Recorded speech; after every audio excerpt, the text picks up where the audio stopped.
Introducing Host TV, your ultimate advertising destination. Elevate your brand with Host TV. 24 hours and 7 days broadcasting. We offer commercial advertising, live event broadcasting, streaming services, social media marketing, media publication on dailywestnile.info, etc. Get 50% discount on all of our packages. Connect with us on the contact. Yes, hello viewers, welcome to Host TV. This is yet another edition of the discussion point that comes with every single Saturdays. That is from the hour of 7 to the hour of 9 p.m. And of course, we are called Host TV. We are coming live to you from Arua City here in Anyafio Village. And of course, we bring this to you every single Saturdays. Just like we said before, each time we come on air, we discuss political, social, and economical issues right here on this very show. And it's a show that is for 2 hours. The host is me, that is Bayo Hamid. And of course, we sit here every other time with a different guest who join us on the show. Today is 9th of September, that is 2023. And of course, it is a very good evening right here in Arua City. For those of you who are watching us just here in Arua City. If you're watching us in the northern parts of this country, those of you in Gulu, people in Lira, we want to welcome you onto the show. And for you who is watching the show across the borders in DRC Congo, in South Sudan, we all want to welcome you right here to the show.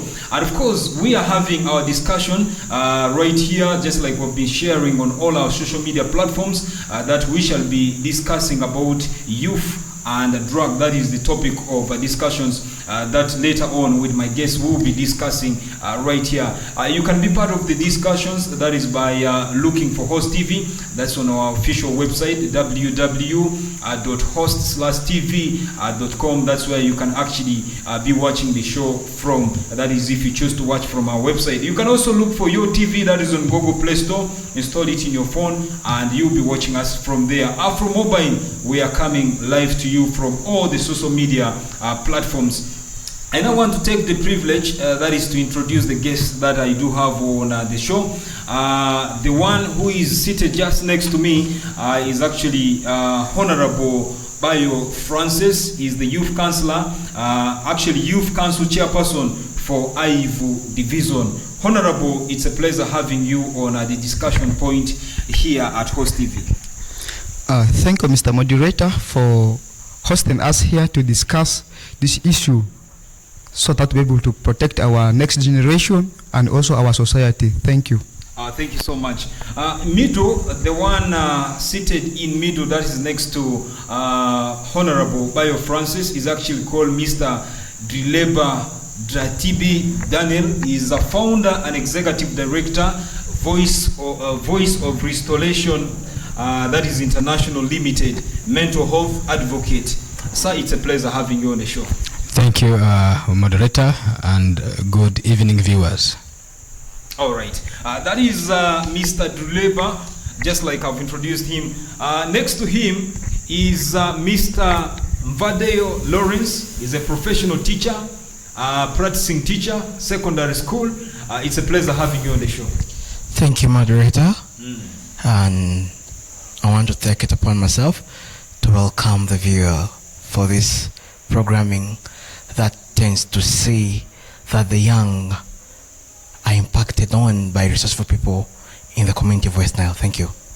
Thank you so much, Vadio Lawrence. Viewers, just like I said before, our topic of discussion right here on the discussion point is actually youth and drugs. Now today, we are seeing so many of the young people getting into drugs. And this is causing alarm among the stakeholders. I do have Mr. Duleba Drati Daniel, founder and executive director, Voice of Restoration International Limited.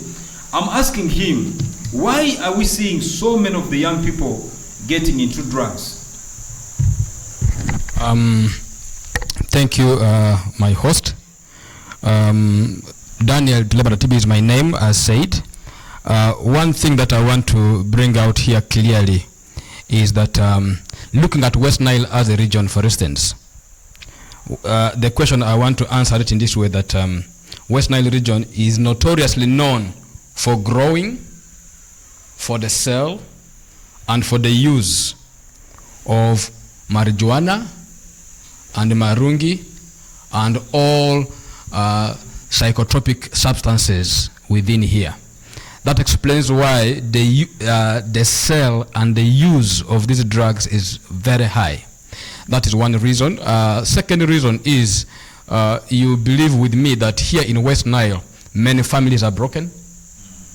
And because of the broken families, there is no one who is there to guide and lead. So in most cases, most of the young people have no role models, so they end up in the streets, they end up using these drugs. Another reason is why there is a rise in this is there is a peer pressure. You remember last year, 2022, 35 schools of West Nile went on a strike. And of those cases, I was personally involved in going into these schools, finding out what happened and all that, trying to bring back life. And you realize that 70% of the strikes were drug related. And when we tried to ask some of the children and the pupils, because this was, even some of the pupils of primary were also abusing drugs.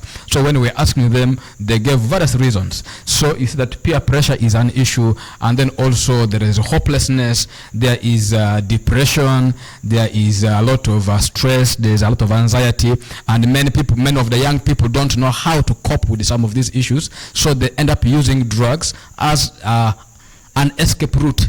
So that's why we're seeing a lot of cases of drug use and drug abuse in West Nile.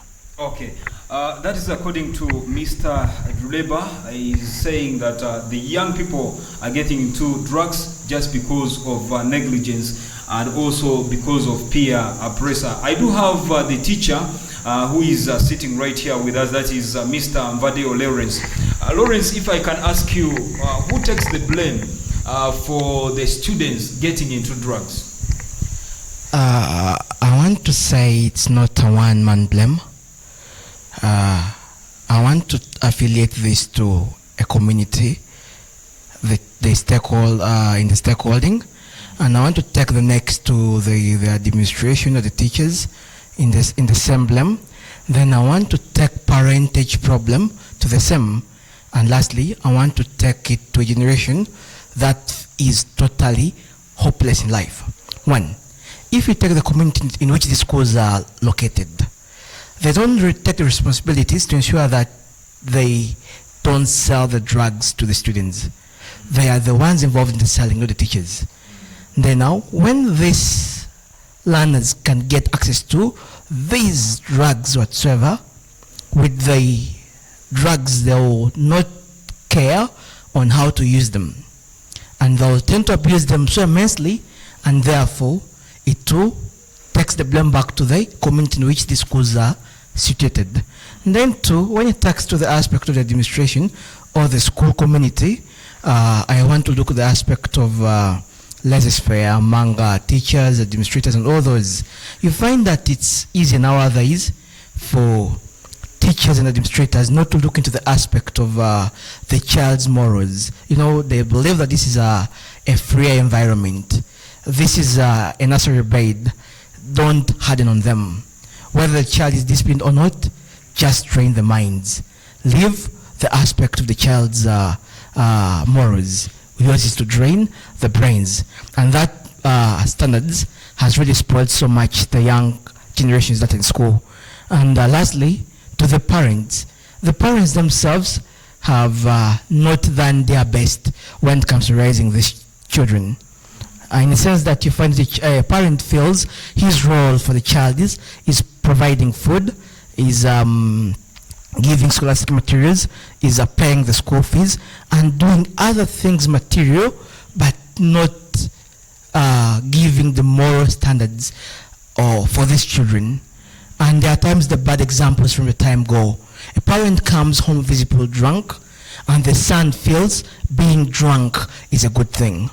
And therefore, by the time reaches school, feels if my dad can do it, so it's good for me to do it no matter what. Okay. So you are saying it's actually the parents to be blamed for that. Let me get to that is Honorable actually Mr. Duleba. It seems like you are a parent. You should be having children at home that you're showing example to and the likes. What can you say about a parent who smokes, chews marunchi, takes alcohol, but expects the child not to do any of these drugs? You know, one thing that I always address when I go to the communities is simple. My question has always been, here we have our dogs. Nobody knows the father of a dog, but we all know the mother of a dog. And a puppy will always learn to sit from the parent. That's obvious. Okay. Looking at it from that perspective, you see, like I was saying here, West Nile is known for growing marijuana, for growing marungi, and for growing all these substances. And the parents grow these things, and even they ask the children to go and get involved in the growing, in the sale, and in the use of these substances. So there's no way you can blame somebody for doing that, because otherwise we are the role models to these children. That's why many of these children actually copy from their parents. That's number one. Number two, because of, like I was saying here, if you look at the divorce rate in West Nile, it is very high. So there are so many families that are broken. So these children find themselves without any good role model. And at the end of the day, they learn some of these vices through friends. So that's why, as a parents, we have a big role to play. And that's why my task has always been on parents, because it takes us parents to begin to model what we want to see for these children. It takes us parents to begin to realize that actually we have a big role to play, because actually success for every parent is measured at how well their children are raised. And the problem here in West Nile is many of our children, actually many of us, we are never raised, but we grew up. That's where the difference is. Somebody who just grows up expects all these vices, but somebody who is raised will be able to be given values, will be able to be told what to do, what not to do, and they are raised with good morals. And that moral still comes back to the parent. It is the parent to model the kind of thing they want to see for the children. Otherwise, as far as drug is concerned, we as parents, we have 100% to take responsibility for. Viewers, if you've just joined the show right about now, you are watching Host TV. And you can watch us from our website, that is host/TV. That's where you can actually be watching us free of charge. You can also look for your TV app that is on Google Play Store and get to watch us from there. Afro Mobile, you can watch us from there. You can get to Facebook and stream us live. That is by looking for Host TV. We're still continuing with the discussion. Now I want to take the attention to Honorable Bayo Francis, Youth Council Chairperson, that is for Aivu Division. Honorable, we are talking about parenting and drugs. And this is concerning the young people, the youth, the people you're representing in Aivu Division.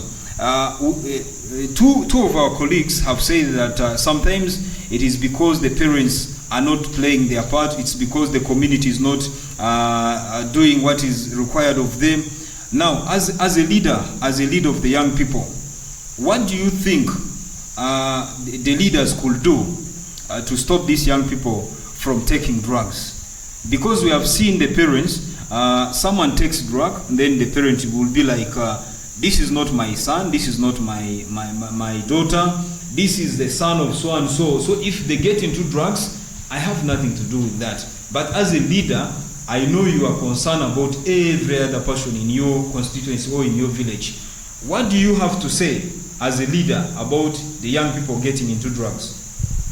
Thank you, Mr. Moderator, for giving me this opportunity once again. I think the discussion is becoming interesting because my predecessors have already discussed, in fact, what I wanted to discuss. I'm just going to now roll over what they had already discussed. It is true, to bring our young people or the youth on the right track is not one person's responsibility. It involves all the stakeholders, government officials, religious leaders, cultural leaders, even the parents the local leaders there, they also need to play a role. Now, as a youth leader, there are some key roles we are supposed to play to make sure that our youths are safe, or our young people are safe as far as the issue of drug abuse is concerned. Now, as a youth leader, what I'm now requesting, the first one is we need the resource appropriation from the city council to make sure that there is a massive sensitization about the dangers of drug to these young people. Because you'll find that most of these young people just involve themselves in a drug consumption without knowing the dangers of what they have entered into. Ignorance makes them to enter into something that they do not know. So we need massive sensitization, where that massive sensitization will only be successful when there is a resource appropriation for that. So when we don't allocate resource for that, its enforcement or implementation will be difficult, and we will never achieve that. When there is massive sensitization, young people shall know the dangers of what they have entered into, what they are consuming, what will be its implication to them, they will know it. When it is not there, we shall never achieve it. The second thing is, what we are in need of is the development of an ordinance. As per now, as I speak, Arua City does not have an ordinance. Now, when we don't have an ordinance, you will find that it will be difficult for us at least to regulate production, sale, and consumption of drugs in our area. You will find that Arua, in particular, has become a hub for drugs. Every alcohol is brought here. Marijuana production, as my colleague had already said, comes from Arua here. Marunji, tobacco. I think you are aware that Beauty came here because Arua was a source of tobacco. That's why they decided to establish their stores, their offices here in Arua. So we are saying that we need an ordinance. Now the challenge we also facing here is that we have been, when we are still under Arua district, we had an ordinance, but its implementation has been very poor.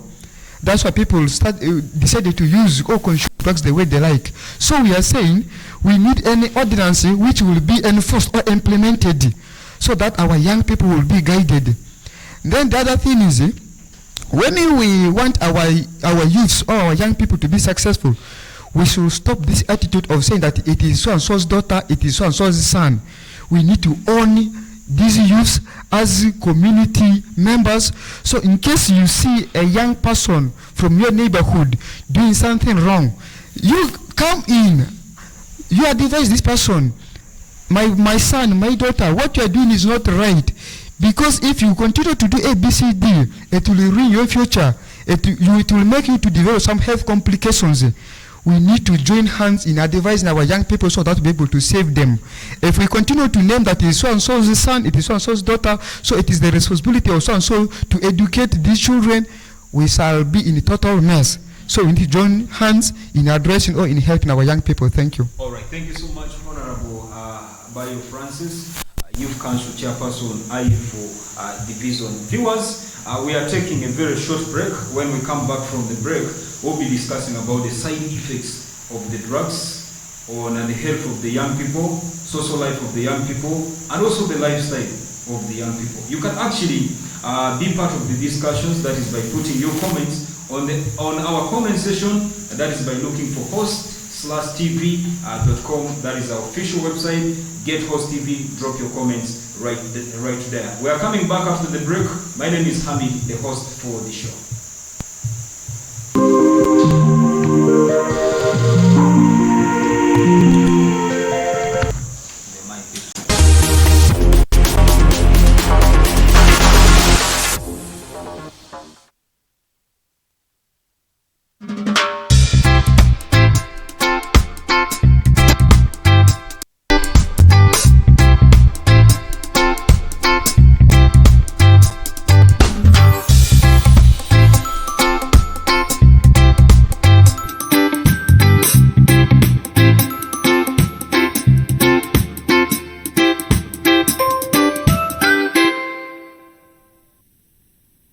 Introducing Host TV, your ultimate advertising destination.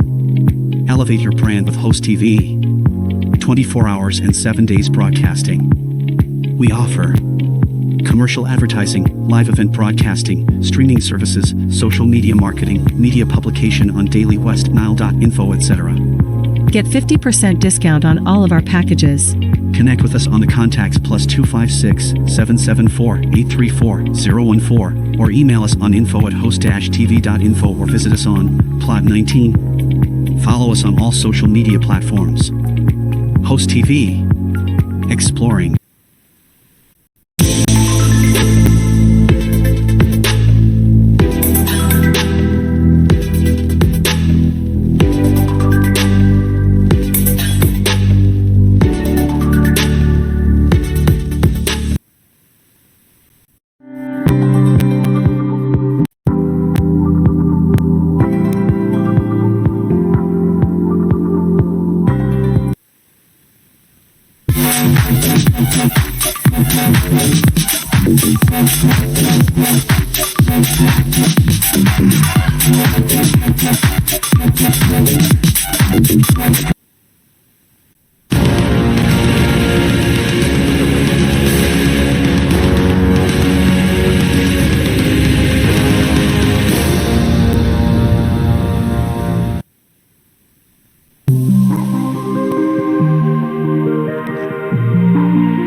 Introducing Host TV, your ultimate advertising destination. Elevate your brand with Host TV. 24 hours and 7 days broadcasting. We offer commercial advertising, live event broadcasting, streaming services, social media marketing, media publication on dailywestnile.info, etc. Get 50% discount on all of our packages. Connect with us on the contacts +256 774 834 014 or email us on info@host-tv.info or visit us on Plot 19. Follow us on all social media platforms. Host TV. Explore.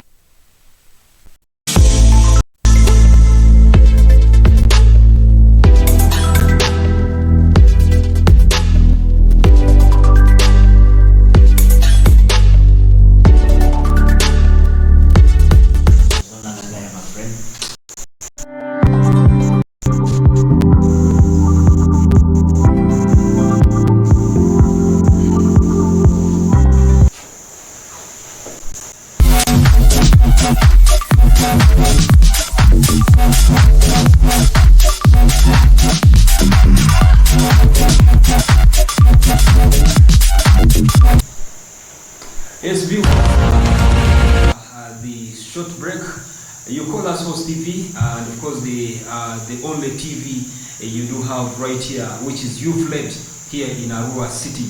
And of course we are coming to you from the Political Command Center here in Anyafyo. Just like I shared before, after the short break we will be looking at the side effects of the drugs. That is on the health of the young people, on the social life of the young people. But if you've just joined the show right about now, just like I said, you can be part of the discussions. That is by dropping your comments on our comment section. That is right there. If you're following us from actually the website of Host TV or from any of the social media platforms, you'll be able to join us. My name is Hamid, the host for the show. Just like I said before, I have Honorable Bayo Francis on the show. I also do have Mr. Mvadeo Lawrence on the show. I have that is Mr. Duleba Drati, actually Mr. Duleba Dratibi Daniel. Sorry for the pronunciation. Now let's start from you, Mr. Duleba. Let's look at the side effects of the drugs on the health of the young people. You know, when we talk about drugs and the side effects on any person, whether young or old, we are looking at three angles.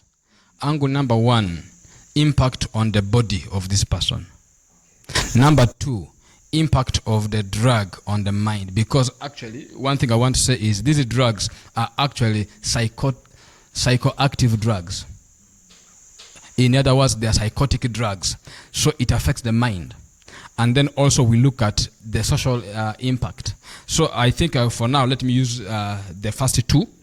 Let me begin with cat, for example. Cat, that is marungi. Okay, let me just use drugs generally for the sake of time. Number 1, in terms of the body, anybody who is involved in drugs of whatever kind, especially here when you talk about the drugs and the psychotropic substances, number 1, it affects the stomach, because all these drugs are the ones they chew, the ones they eat and they drink, all of them go to the stomach. So it affects the stomach lining, and that's why most of the victims actually have stomach ulcers. And then number 2, drugs affect the functioning of a man's body, in that most men have become impotent because of these drugs, and even the women as well. I remember I was in Kenya, and I was in one county, that is Murang'a County, where the governor announced that any woman who gets pregnant will be given treatment by the government. But no woman was getting pregnant. Why? Most of the men had developed impotent issues. So it affects. And then there is coma. Many of these drugs, when you take them, somebody goes into coma. I think you've seen people by the roadside. You think they are dead. Actually, they are not dead.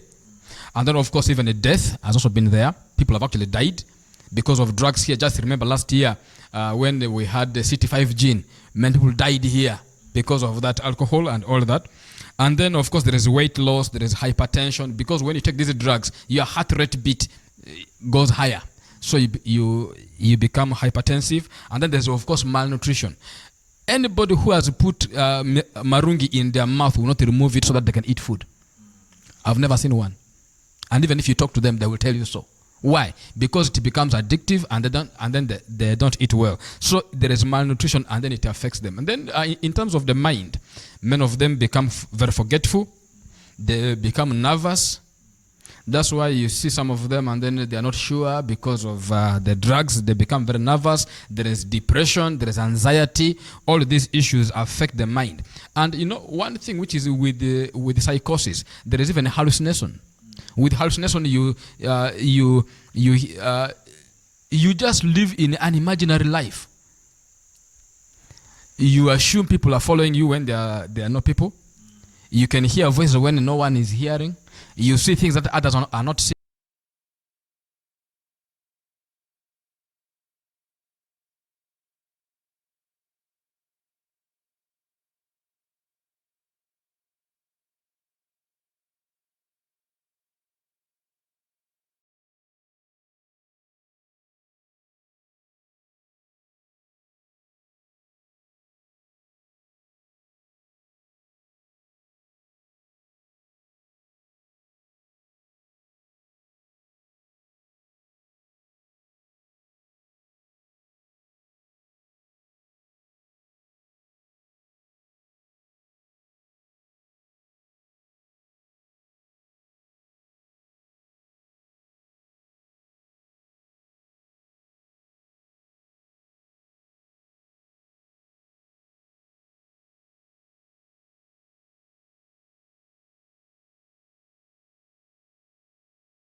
And you know, something that I wanted to just bring here. When it comes to drug use and drug abuse, there are 4 layers that I wanted just to clarify. Number 1, there is where somebody takes this drug, just because they want to experiment. There is that first stage of experimentation. They just want to experiment. How does this feel? That's the first phase. The second phase after experimenting is the regular use. They begin to use it regularly. And then the third stage is the abuse stage, where they increase the quantity or the volume of whatever they are taking. And then the fourth is the dependency stage, where they can't do without it. That's now where there is addiction. They can't do without it. So, but even along all of these ways, that's why somebody who I had a brother who just smoked opium the first day. He began jumping in the compound, asking who has heaped potatoes around the compound. He was seeing things that are not there. Just the first day. You know, these are things that so whether you are on the first stage, whether you're in the last stage, anybody can go through any of this, and it affects the mind, it affects the body, it affects everything around. Okay, let me get to Honorable Bayo Francis. Honorable, you will agree with Mr. Duleba that these drugs have a lot of impact on the young people that you're leading. Now, what do you think are some of the social side effects of these drugs on the lives of the young people? Let's look at school, let's look at health, let's look at all the things that someone can talk about when it comes to social. Yes. Yes, thank you, Mr. Moderator. Once again, we have numerous social impacts or effects of a drug on the young people. One is that it has resulted into increased rate of GBV in our communities. You will find that after consuming these drugs, when a husband comes back home after consuming, how much the wife may struggle to explain to this person will fail to understand.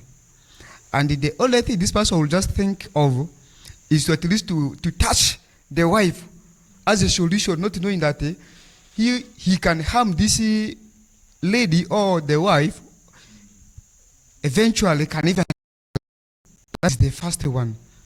Then the second one, it has also resulted into deterioration of health, because its impact on the health of the young people is really good. You see these young people grow in their hair that it is a modernity.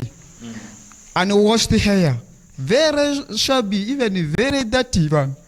Because they feel that it is a modernity, not knowing that whatever you do in your body speaks by itself. So they grow those hairs, not knowing that they speak negatively about them. Then the third one, some of them also dissociate themselves from the community. They look at the community or the people in the society as an enemy to them. Now, if you dissociate yourself from the rest of the community members, where will you learn?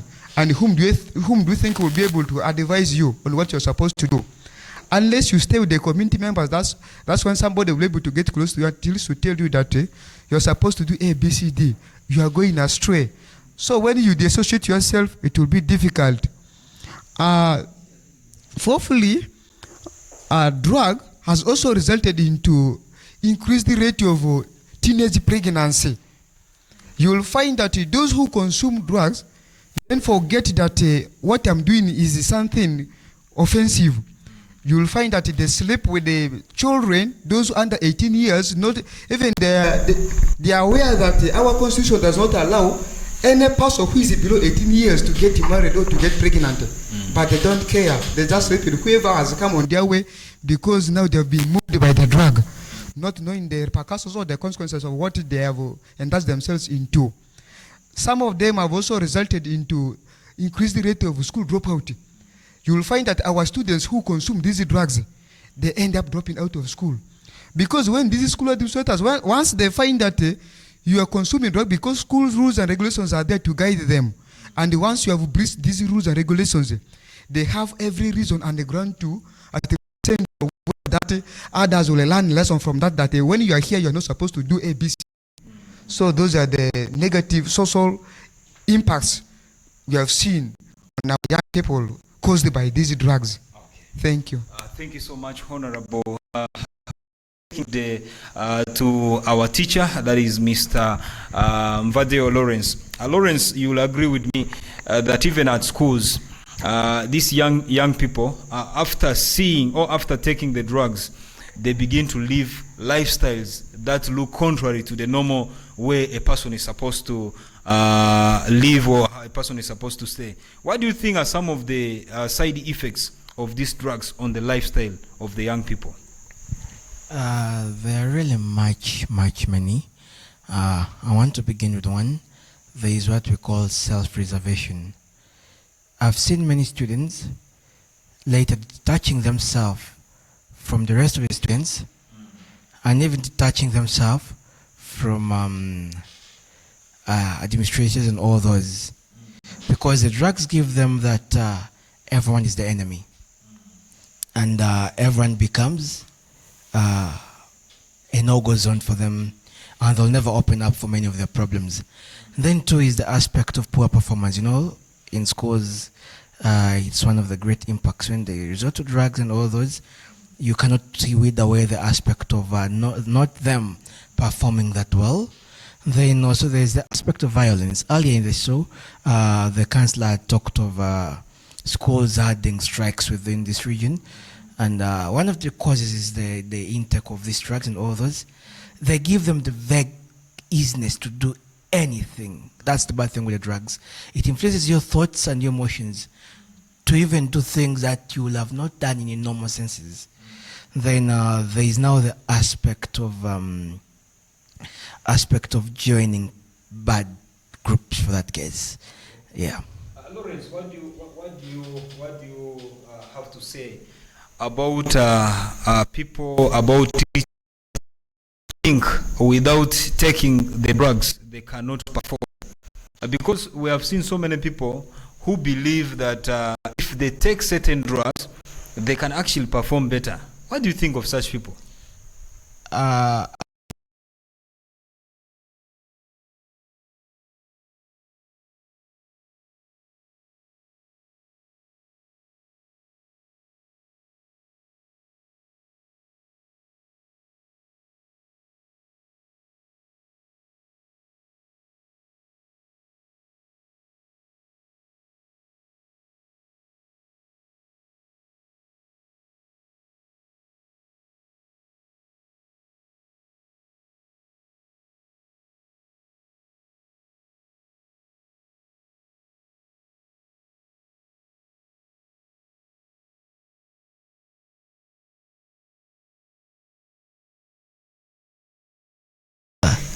I have visible examples of friends who nowadays, if they say it's this friend, in his or her younger years, he will say it's a lie.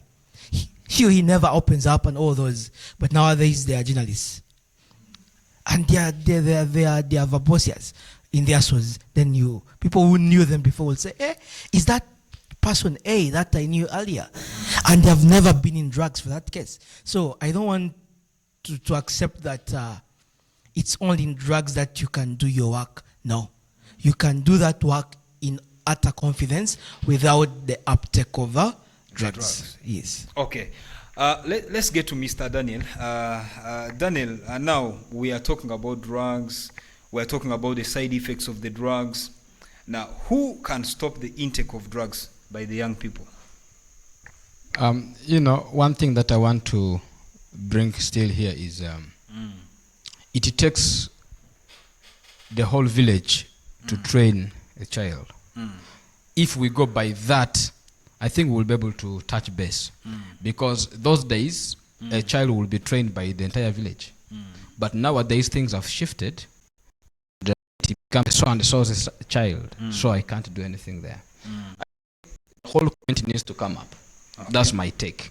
Because looking at it from this perspective, that we need to create more awareness for the community to understand that having more damage, we are having more problems, and therefore somebody can actually get help. Now, the other question that your doctor asked him that I wanted to just add on is people who say until they take something they can't do anything. There are people who are actually addicted and therefore they need help. Actually, those people who need help.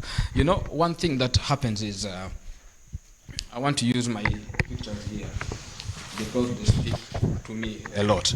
Now, somebody who is at this place here, somebody at this place will not be able to perform well. And because of this environment, now this environment has a lot at stake. This environment has to do with the childhood experiences of this child or of this youth. This experience can talk about the family. This experience can talk about the different challenges this person has been through.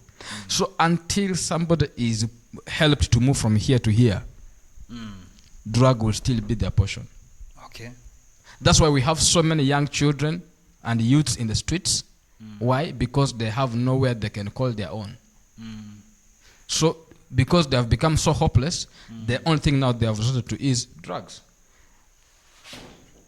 That's why if you just come to Arua City here, you fail to get this kind of group of people. Even right now, if you just walk to the streets, there are many.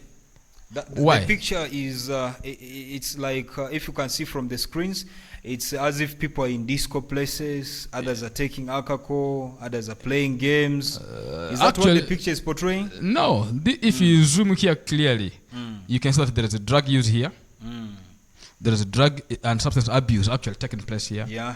And with other vices that come along. That's why he was talking about the teenage pregnancies. Yes. There is rape, there is defilement.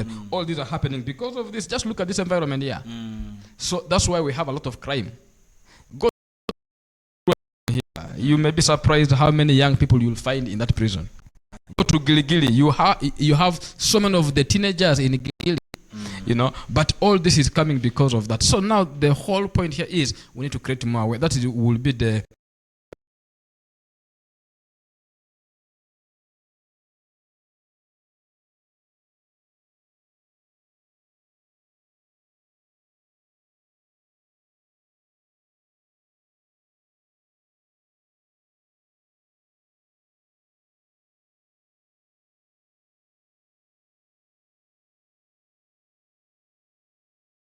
we are using it. The entire value chain is within. So Mr. Daniel, you're trying to say, in order to stop the intake of these drugs by the young people, we first need to deal with people who are growing it. No, actually, we need to deal with people who are selling it. Exactly. We need to look at. That's why before we come to the young people. I'm actually grateful for the parliament when they have come up with the drug and the psychotropic substance control act. Okay. 2023. That it is just now the head of the state to ascend to, so that it becomes law. Because my prayer is, if it becomes law, then we will be able to regulate. It becomes easier for us to like regulate. It becomes easier to control the intake. It becomes easier to control the production, because these things are grown here openly. It's not news. You just walk around from here. You just slope to just down here at Ochiba. You see how large the plantations are for marungi, for instance. You know, you just go across around here and then you see how tall the marijuana has grown. And until we regulate, until the government puts those laws, and then we'll be able to begin to follow through. And then too, as the CSOs, NGOs, different partners, different communities, stakeholders. That's why my main interest has also been community-based mental health. Because when you look at it from the community-based approach, you look at all the stakeholders of the community. Because in the community you have the religious leaders, you have the leaders, you have the politicians, you have all these people involved, you have the youth leaders, you have the teachers involved, you have me inclusive, we have you, you know, so that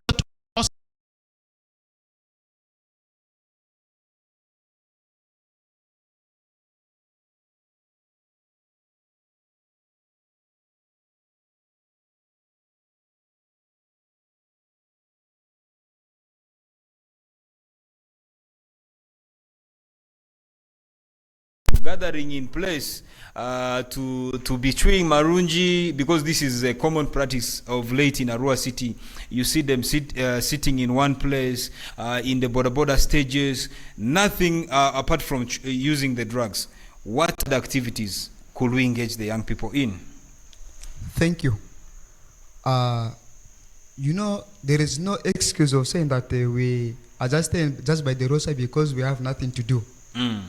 You know, just staying idle just by the roadside is one of the root causes, because it paves way for them to meet with the other peer group members who are drug addicts. So one of the avenues of avoiding such things is by keeping yourself busy, by engaging yourself fully in agriculture. So young people can actually Agribusiness. get into agriculture. Agriculture. Because when you dig or when you practice agriculture, it will keep yourself busy. By the time you will come home, at least you're already tired, you'll have some time to rest. It will keep yourself away from those peer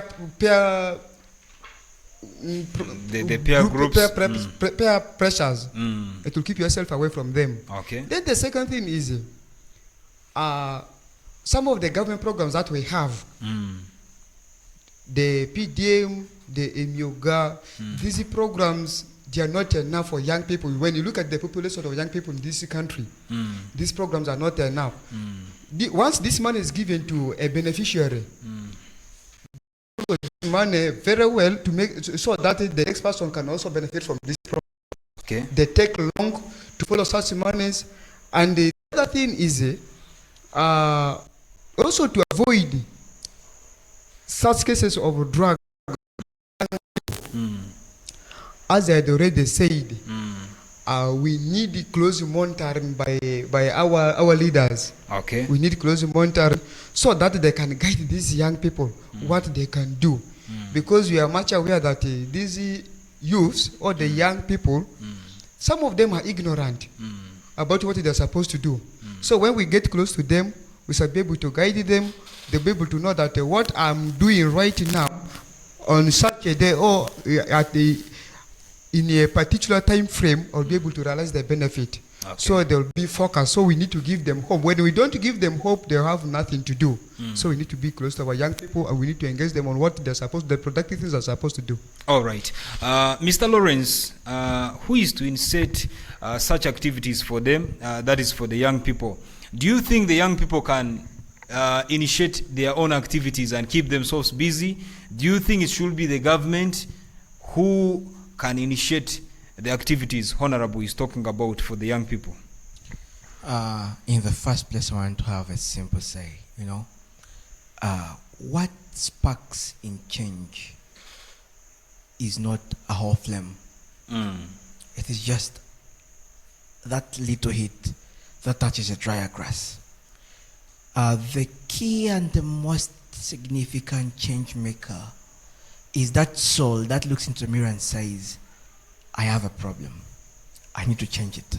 If that's not the case, you can even bring, it's a religious joke. Even the second coming of Jesus will never change them. Okay. And for that case, my say is this. Let the young generations realize that they are the problems they are facing.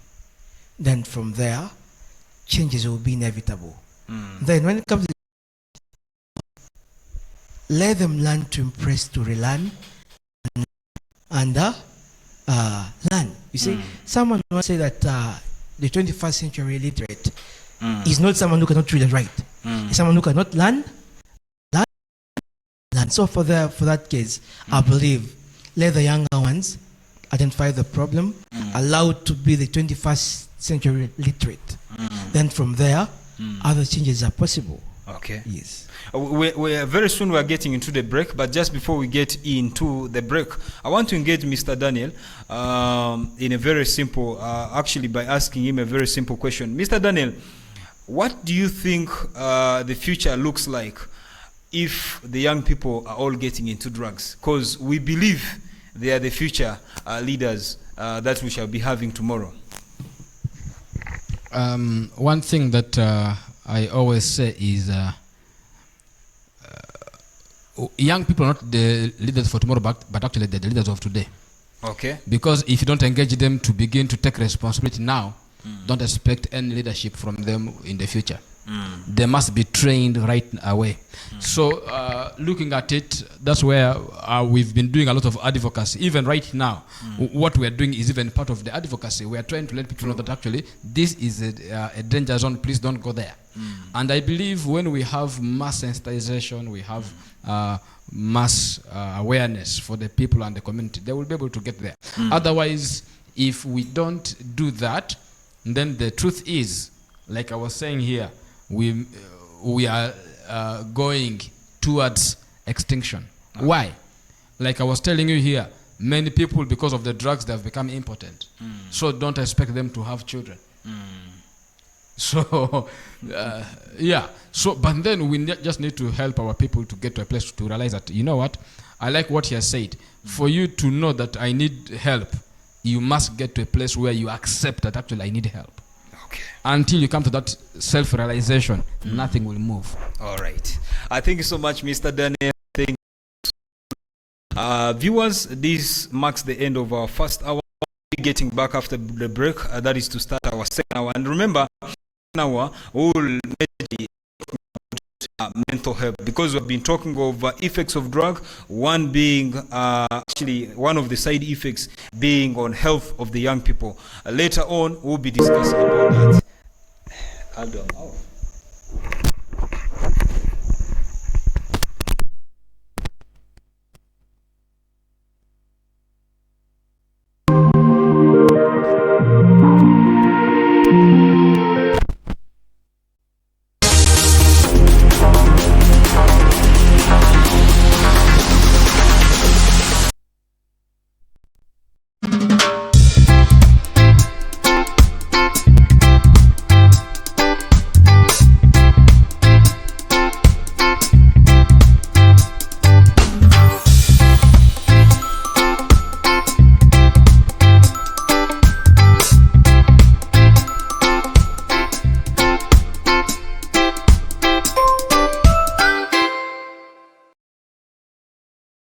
Introducing Host TV, your ultimate advertising destination.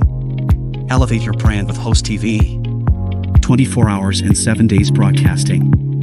We offer commercial advertising, live event broadcasting, streaming services, social media marketing, media publication on dailywestnile.info, etc. Get 50% discount on all of our packages.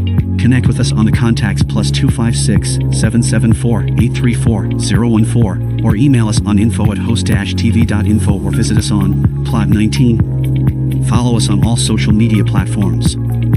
Host TV.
Introducing Host TV, your ultimate advertising destination.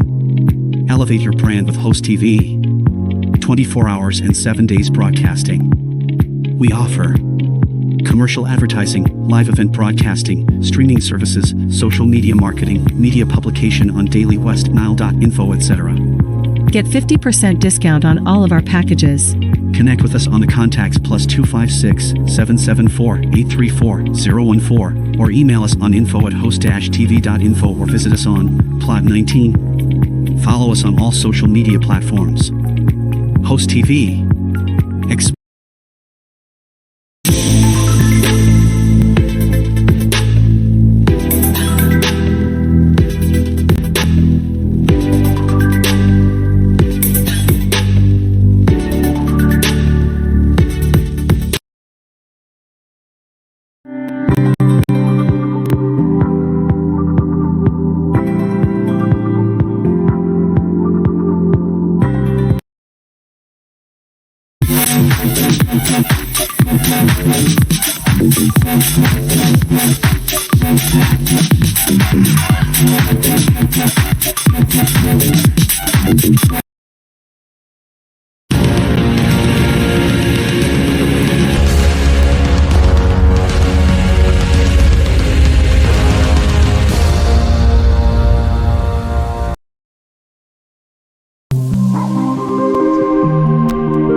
You're still watching Host TV, and the show is called The Discussion Point. My name is Bayo Hamid, the host for this very show that comes away every single Saturdays from 7 to 9. We're actually into the second hour of the show.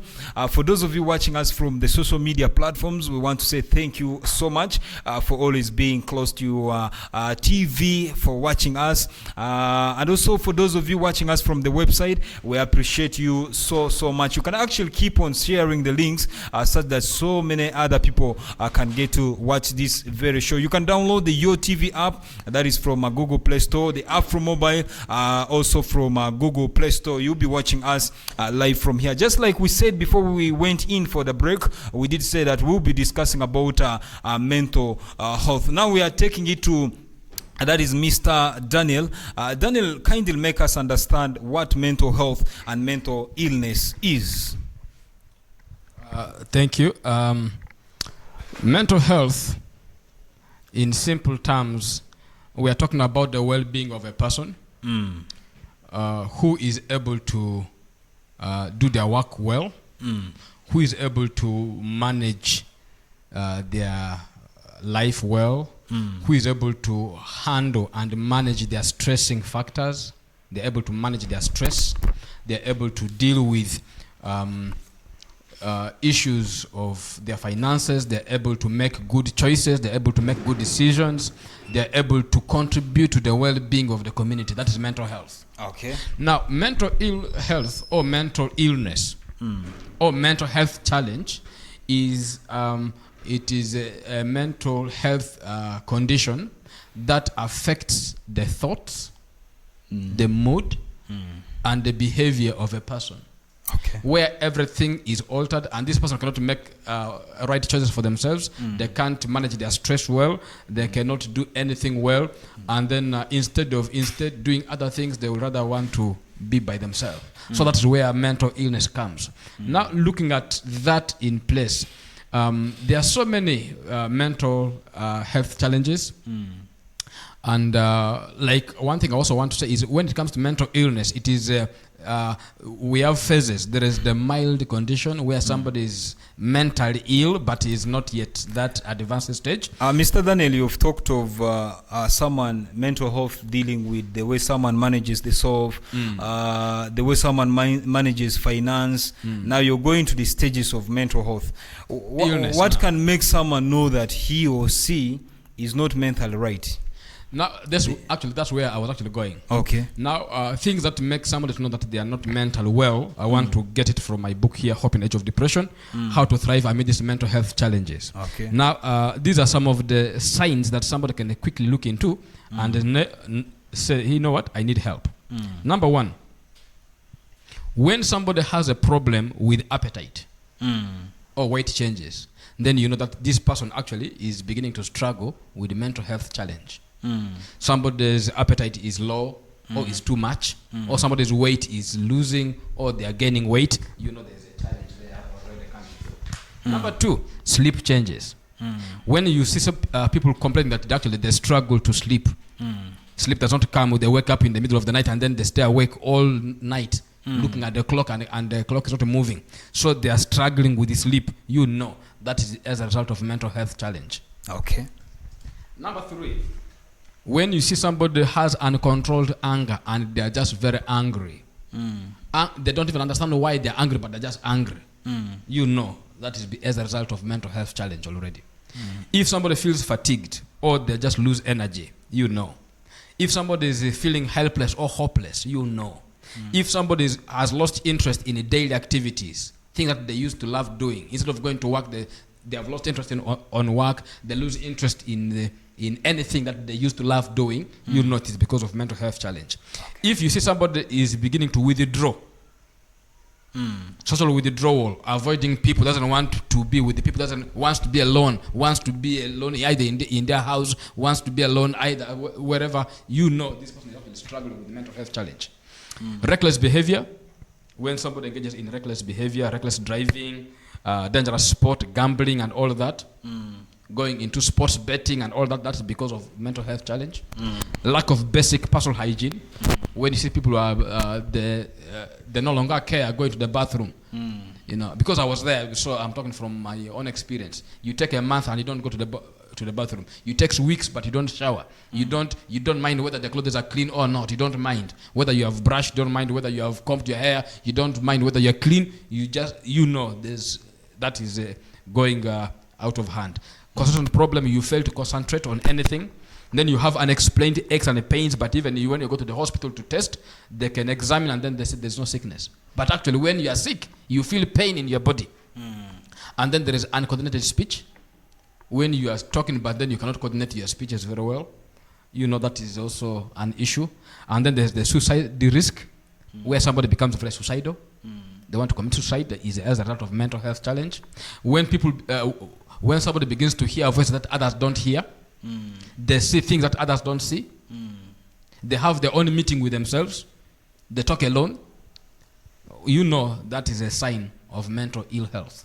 So those are some of the things. Then there is a persistent sadness for weeks. If you can look at the picture of my book here, you can see how this man is just, you can't tell when this person last smiled, you know. There's that persistent sadness that does not go away, you know. And then like I talked about, there is even hurting oneself. You try to hurt yourself because, you know, one thing with mental ill health is you feel the pain in your mind but not in your body. Okay. That's why others now try to cut themselves so that they don't want to feel pain.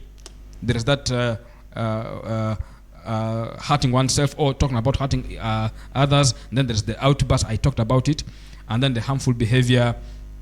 So these are some of the signs. Even the poor academic performance for like children, when they're beginning to drop in their performance, you know this is a problem. Even avoiding school and all that. So these are some of the signs and symptoms that actually somebody is already struggling. And like I was trying to bring out here that all of these signs are influenced by the different types of mental illness. We have the mood disorders. The mood disorder has to do with, because I had talked about, there is the thought, there is the mood and the behavior. So now with the mood disorder, you have depression and the bipolar condition. Now, depression is known, where somebody is sad for weeks and it begins to affect their daily activities. That is depression. Now, when it comes to bipolar in simple terms, if you hear people say, me nowadays, I have moody swings, you know that is bipolar. Because with the bipolar, you have two poles at work. You have the sad bit and you have the happy bit as well. So when somebody is talking about, I have moody swings, sometimes I'm happy, sometimes I'm sad, they are literally trying to show you that they are struggling with the bipolar condition. Now, we have the anxiety disorder, where somebody is anxious Actually, that's why many of our young people are very anxious. There's a lot of anxiety among them. That's why many of them end up with the drugs. Many of them end up with these other issues. And then there is, of course, eating disorders. There is post-traumatic stress disorder. Like I was saying, there are people who grew up in very tough conditions, challenging environment. Others through abuse. Others through violence and all that. So many of them have been through traumatic experiences and stressful moments as well. So, but when they're not helped, they can over time develop post-traumatic stress disorder. And then, of course, we have also the schizophrenia. This is where you can find people behaving funny. They live in an unreal world. Part of this is what I talked about, psychosis, the psychotic drugs and all of that, the psychosis issues there. And then, of course, the alcohol, drug, and substance use disorder. Because all of these things, what happens is it alters the mind. Because all this, why it is mental health challenge is disorder is because it affects the normal functioning of the mind. So that is basically that. Then I want to use this as an example. You know, many times when I try to illustrate mental health, I try to use simple things to illustrate it. I came with this egg. This egg, I want to use this to illustrate mental health. You know, when all factors are constant, you expect life out of this egg. You expect cash out of this egg, because in Arua City here, some people sell each egg at 500, others 600, others 1,000, depending on where you're buying it from. If you go to the big hotels, they will put for you 2 eggs for 5,000 for tea. So depending on where you're buying your egg from.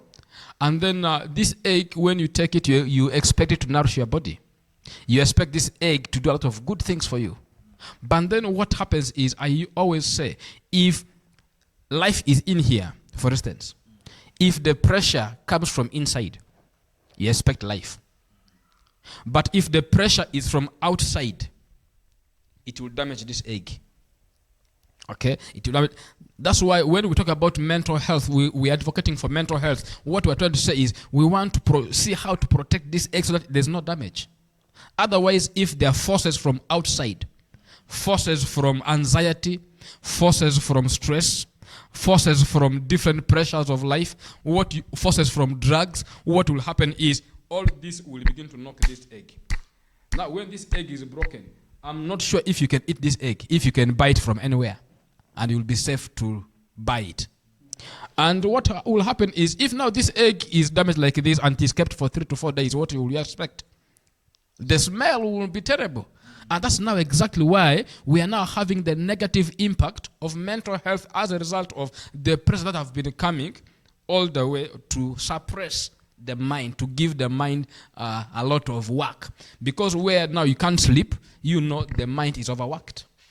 Normally, a normal mind must rest, must sleep. But then because of the drugs, because when you look at cat or marungi will make people not to sleep. So where you deprive yourself sleep, the next thing will be mental breakdown. Because a normal mind must sleep. So that's why we're having a lot of challenges with our young people as far as drug is concerned, as far as mental ill health is concerned, and as mental health in general is concerned. All right. Thank you so much, Mr. Daniel. Very educative. Actually, if you're following us right about now, you should be learning a lot that is about mental health right here. If you've just joined the show, you are watching Host TV. You can actually find us on our official website. That is host/tv.com. That is our website for the TV. You can also watch us from Facebook.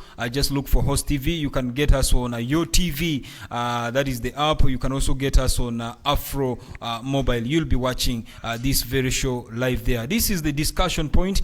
Just like we said, that comes away every single Saturdays. That is from the hour of 7 to the hour of 9. And we're into the second hour of the show. We're about we're about 19 minutes. That is past the hour of 8. And later on, we'll be concluding this very show right here. The one who has been talking is called Mr. Duleba Dratibo Daniel. He's actually the founder and executive director, Voice of Restoration International Limited. mental health advocate. Now, Mr. Daniel, we are getting back to you. We wish to understand from you what could be now the treatment for mental health. Now, treatment is there. One thing I want to say is treatment is available. Okay. Treatment is available. In as much as I know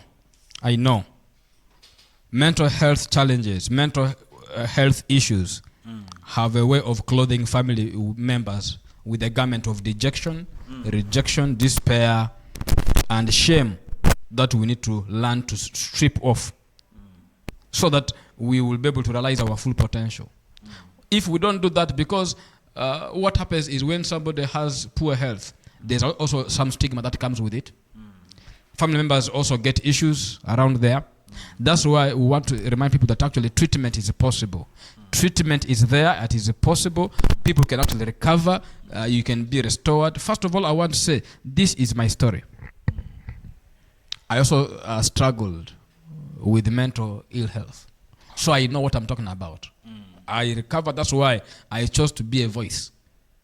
That's why I chose to do awareness in our region here, in our communities, in the churches, in the mosques, in the schools. Why? Because people need help. People need to know that actually there is help that is available. Now, when it comes to treatment, I have, through my own experience, I've put some things here. Number one, treatment is only done in a recognized medical facility. Please. Because here what happens is even when somebody has been on the drugs and they know, and then this person becomes psychotic, or this person loses their mind and then they develop mental illness. In most cases, what people do is they take this person to the shrine, saying it is witchcraft. It is not. So what happens here is people need to get help, people need to get a treatment from a recognized mental health facility. That's why we want to remind people that actually treatment is possible. Because different medications treat different illnesses. Not each of these illnesses are the same. If somebody has, for example, psychosis, they are given psychotic drugs. If somebody is struggling with depression, for instance, they are given antidepressants. If somebody is struggling with the bipolar, they are given those medications for that. If somebody is struggling with the schizophrenia, there are medications for that. If somebody is struggling with the post-traumatic stress disorder, there are treatments for that. So each of these mental ill health, each one of these has its own treatment. So please find this treatment from a recognized facility. Okay. Now, like here in Arua Regional Hospital has that facility. That's why it is called mental health. It's not called mental illness ward. It is mental health ward. So that people come there and they're able to get a treatment for their mental health to be well. That's part one. Part two, many people think when you take the medication it is enough. No. The medication, like I said, only treats the symptoms. Okay? Medications will treat the symptoms. For example, if somebody has depression, they are given antidepressant.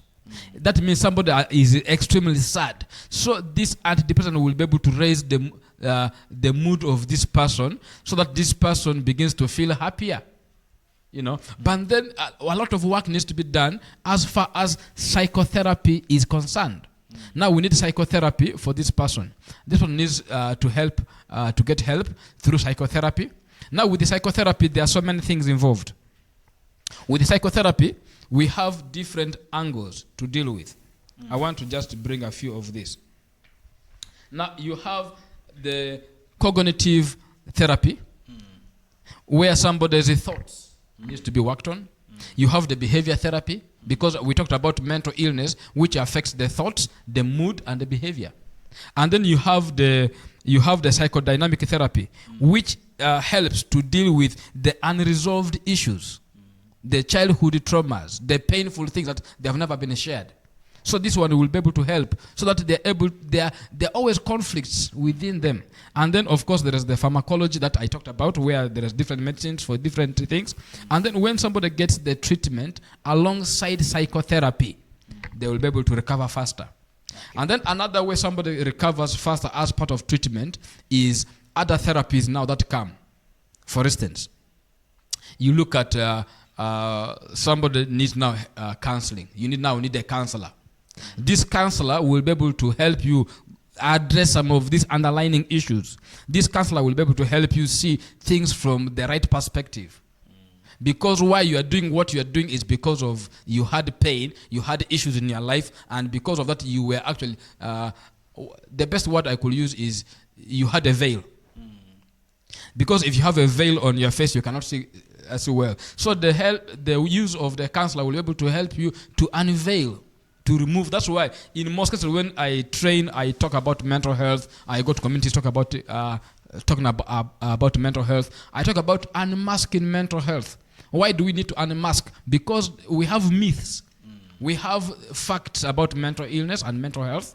We need to break down mental health into the simplest ways people can understand so that somebody can be helped. And then you have the narrative therapy.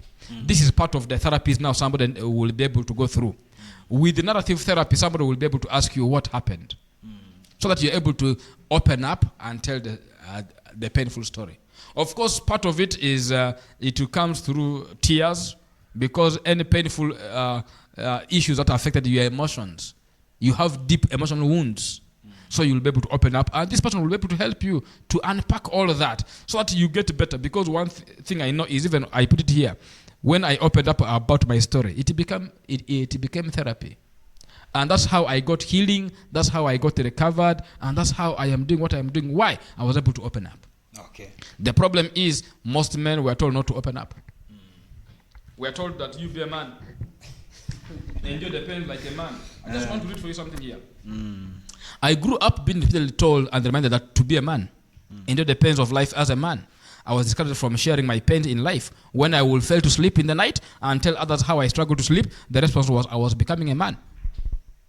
I was told that men don't sleep at night so that they can worry about life. Not knowing that actually worry is a vehicle that depression uses and mental illness uses so that it can activate and amplify its work. Now, the other challenge is, even right now, as you can see, not only with the young people, even with old people as well. Many marriages, many relationships are in the intensive care unit because people choose to suffer in silence. As they're conditioned by the norms of the society. There's a lot of stigma that comes around. There's too much stigma. That's why people fear to come out. Even actually many of the young people that I've been engaging, some of them will tell me, man, I really wanted to come out, but I fear. What will people say? Indeed, there are 5 facets of stigma. The number one is there is the self-perceived stigma. If I go out for help, what will people think about me? Self-perceived. Second stigma is the social stigma, where people within your home are not comfortable because of your condition. They even try to hide you away. I'm sure you have seen such cases where there are people who come around and then they first try to hide away the person who has a mental health problem or somebody who has that condition. Maybe because of the drugs, so they hide. They feel shy and ashamed of the person. Of course, then you have the structural stigma. With the structural stigma, you have this is where it has to do with the policies. That's why even I stood up this year during the mental health conference, and I said even in our government policies, human resource, you go to public service. If you apply for any job in the city here, if the parents know that you have a history of mental illness, they don't employ you. Because of the stigma. That's why many people who are actually struggling with the mental health problems, they don't even now open up about their mental health status to their bosses because they know it is against the policy, they might be fired. And then of course you have the health practitioner stigma, where now the caregiver, the health practitioner, becomes the victim here. That's why when you hear Butabika, people have a negative connotation about that Butabika. Why? Some people, their people have died from there. People have been beaten from there. So they have a lot of negative image.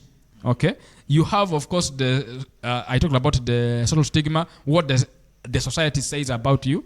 And then, of course, the associative, the courtesy. This is now where family and friends, people just don't. So because of all of this, people don't come out for help, but help is available. That's one thing I want to say. Whether you are struggling because of drugs, whether you are struggling because of different other causes of the mental breakdown, as long as you are there, help is available. Somebody can be treated, somebody can be managed, and the recovery is possible.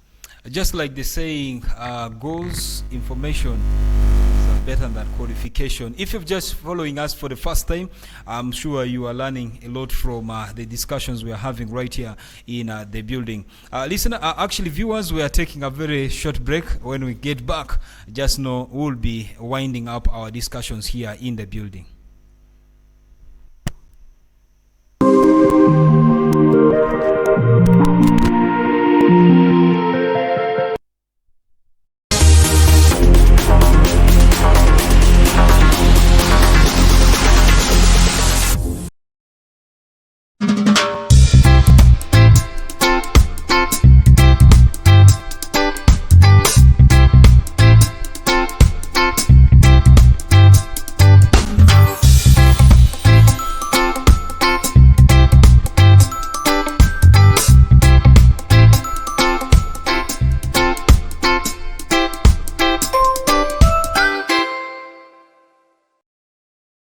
Introducing Host TV, your ultimate advertising destination. Elevate your brand with Host TV. 24 hours and 7 days broadcasting. We offer commercial advertising, live event broadcasting, streaming services, social media marketing, media publication on dailywestnile.info, etc. Get 50% discount on all of our packages. Connect with us on the contacts +256 774 834 014 or email us on info@host-tv.info or visit us on Plot 19. Follow us on all social media platforms. Host TV. Exploring.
Introducing Host TV, your ultimate advertising destination. Elevate your brand with Host TV.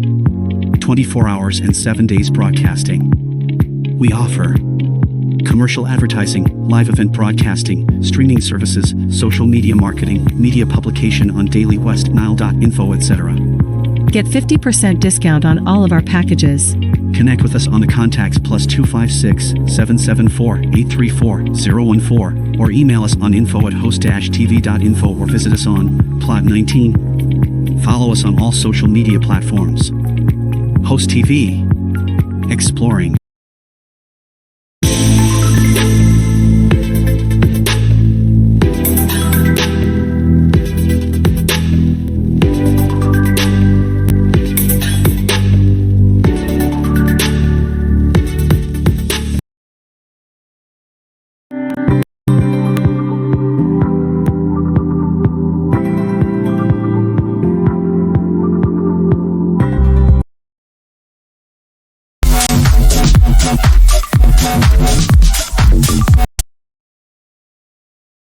Introducing Host TV, your ultimate advertising destination.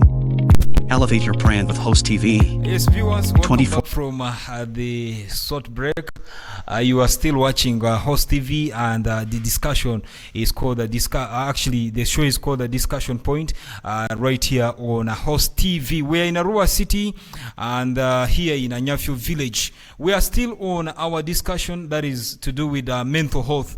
We did listen from that is Mr. Daniel, and he explained to us what mental health is, signs and symptoms of mental health, and the treatment. Mr. Daniel, can you briefly summarize the treatments for mental health? Yeah, I talked about the medical treatment where you need to get medication from a recognized facility. In our case here in Arua, I talked about Arua Regional Referral Hospital, where you can be assessed, you can be examined so that your particular case can be known. And then two, I talked about the psychotherapy that needs to happen.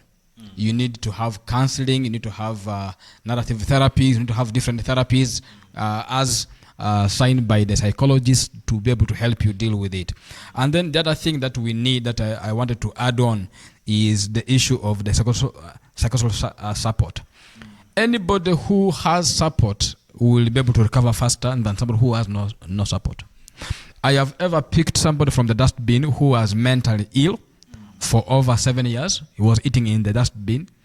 Picked this person after 4 months of care and support and the treatment and you know, all that support. Within 4 months, the person recovered. So I know what I'm talking about when it comes to recovery and the treatment.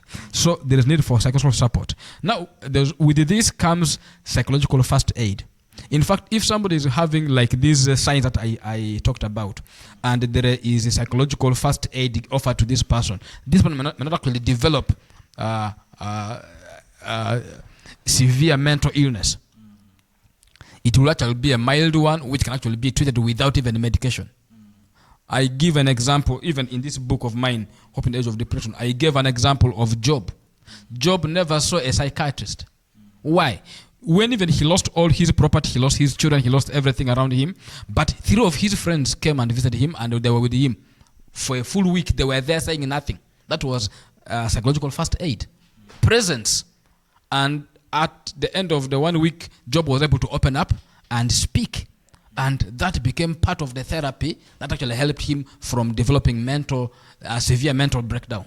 You know, so there is psychological first aid that needs to be given. And then, of course, support, both spiritual care and nourishment.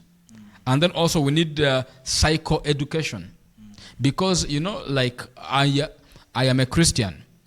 Like we said in the Bible here, like we read in the Bible, my people perish for lack of knowledge.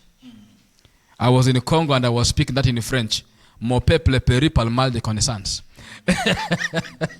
So people die because of lack of knowledge, and we need psychoeducation. When people are told what these issues are, how they can be managed and how can they be treated, and when they are informed, actually it will help them. So that's where we need to come from. And then of course there is need for mass sensitization and awareness. and advocacy on mental health, because people have a lot of myths, a lot of different opinions about what they think is mental health, actually when it is not. So that's where we want to unmask it for them. We want to make it very plain using the simplest language. That's why when I'm doing it here in our communities, I use the local language. I speak it in Lugbara. The other day I was in Moyo, I was teaching it in Madi, you know, because when we are here and we bring these things in our own context, it makes more sense. And then when we are addressing this, we need the community approach, community-based mental health approach. It will work. Okay. Thank you so much, Mr. Daniel. Whole session has been very, very, very educative. That is for you if you've been following us from the time we began to talk about mental health and mental illness. Now, I want to take the attention now, or I want to engage Mr. Lawrence, who happens to be a teacher and is dealing with a lot of young people. Mr. Lawrence, I know you will accept or you will agree with us that a lot of the young children or a lot of the young people in schools are suffering from some of these signs and symptoms that Mr. Daniel has just talked about. What are some of the ways that as a school you're managing some of these symptoms? Are there cases that Daniel has talked about and they are happening there at schools? What attention has been given to such children or such students as a school?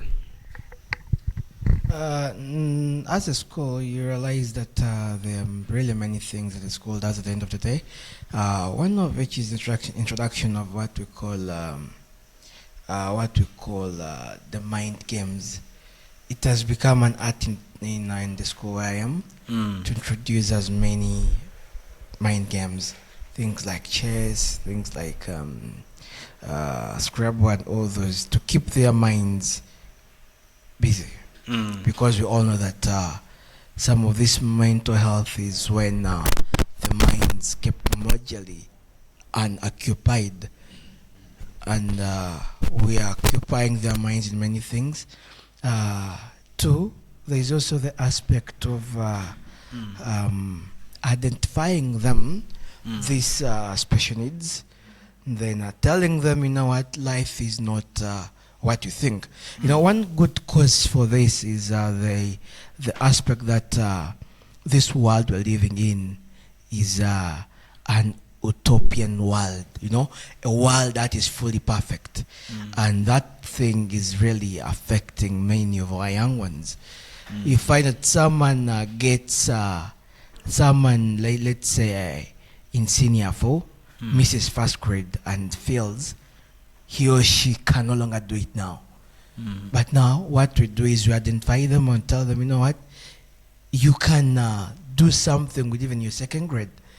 And we even tell them, you know what, some of us even go third grades and we're successful in life. We even tell them, you know what, maybe businessman A stopped in senior 4. I mean in P4. For you went to senior 4 and go to second grade. Meaning there is success beyond each failure. So they should learn to impress failure in the bid to achieve success.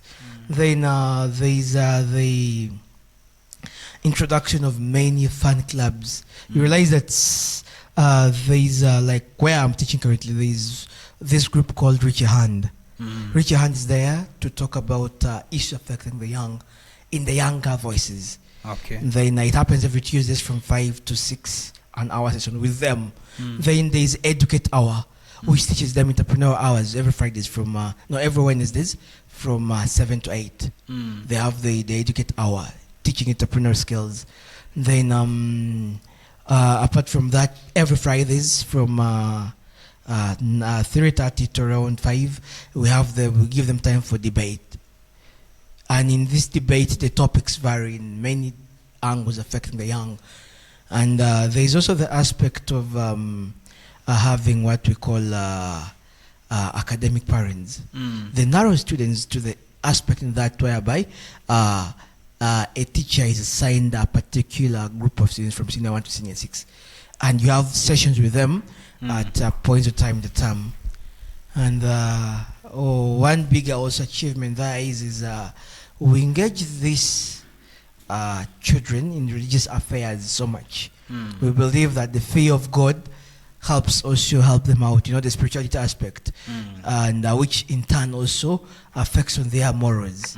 They'll not indulge things of drugs and all those. They always have their limits in most of these things. That's some of the few things we are doing as a school, plus many others. Okay. Yes.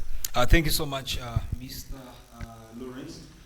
We are engaging Honorable Bayo Francis, Youth Council Chairperson, that is Aivu Division. Honorable, you will have to agree with us that the parish or the constituency where you're coming from, the division you're coming from, there are families who have abandoned the mental ill children that they have. There are families who look at mental ill children or mental ill people in their families as burden. But Mr. Daniel has explained to us that when we give support to mentally ill people, we actually help them a lot. We help them to recover. We help them to get treated.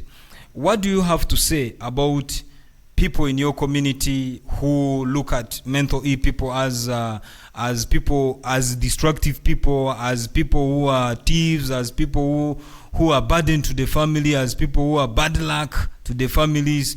What do you have to say about that? Thank you, Mr. Moderator.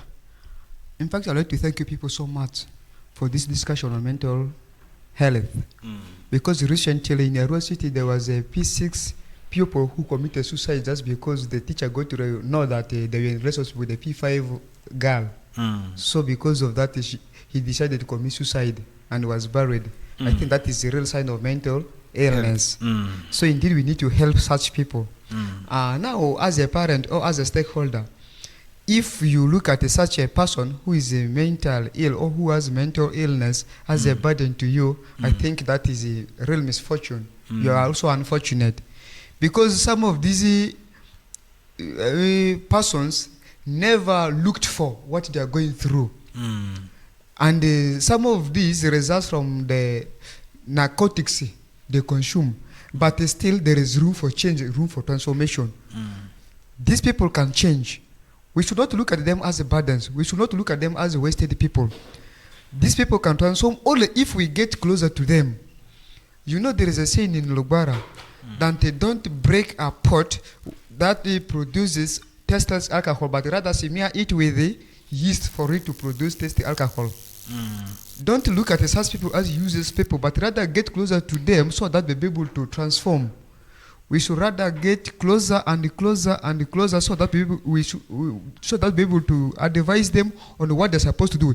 If their challenge was drug abuse, if we distance ourselves from them, they will not know that they are doing the contrary things. But when we get closer to them, when we tell them, my brother, this is not what you're supposed to do, it is the impact of this thing which is affecting you. So I'm rather advising you to leave or to quit this thing so that will be okay. This person, with the time, this person will get to understand that you're really helping him or her.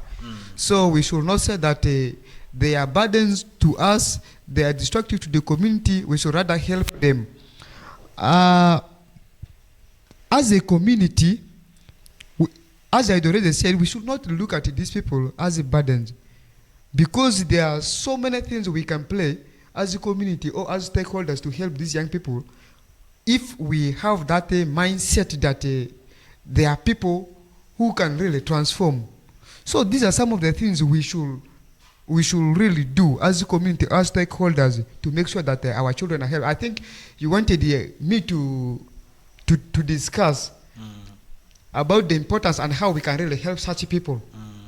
So as a community, we need to offer counseling to these people. I think as my senior had already discussed, there are some people who have psychological torture because they lack counseling.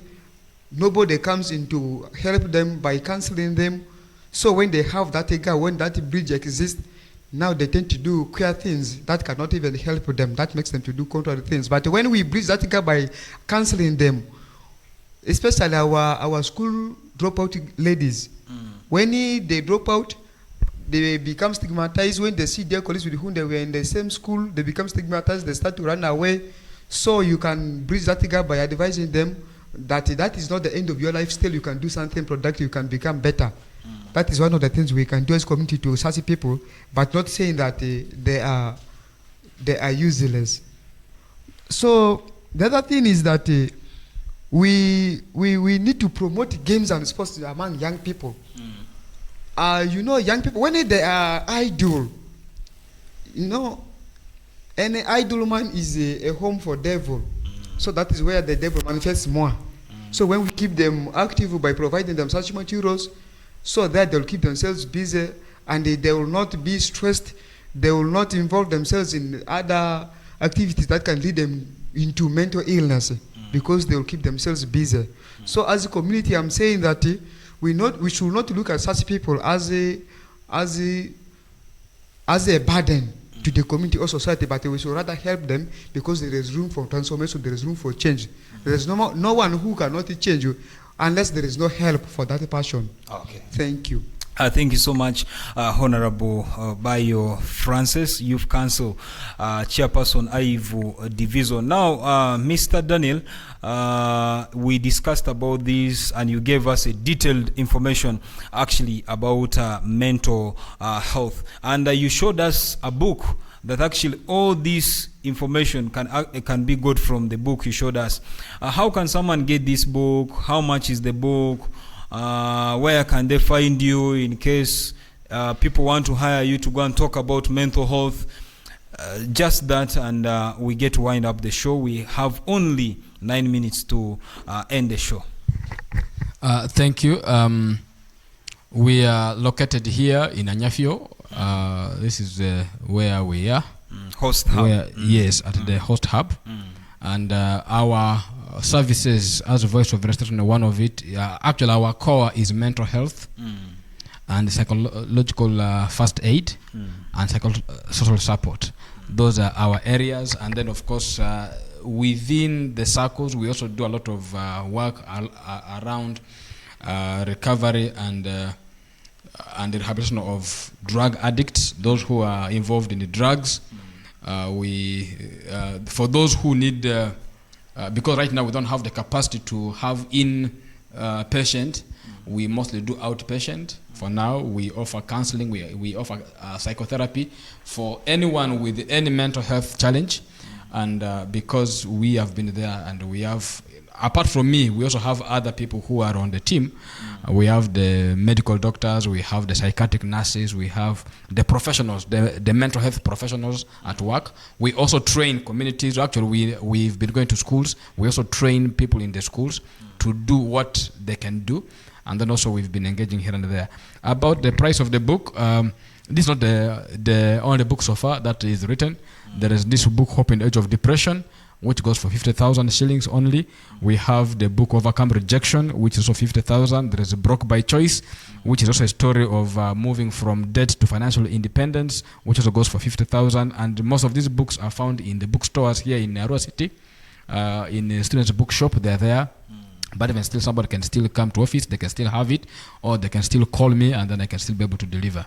Okay. Yes. The telephone number? My telephone contact is plus 256 774 805028. I repeat, plus 256 774 805028 is a number which is available on WhatsApp and as well as on calls. So we'll always engage. Thank you. All right. I think this brings us to the end of our show. But before we end the show, we want to have the last words, the parting shots. First of all, we start from Mr. Lawrence. Lawrence, your last words to the viewers.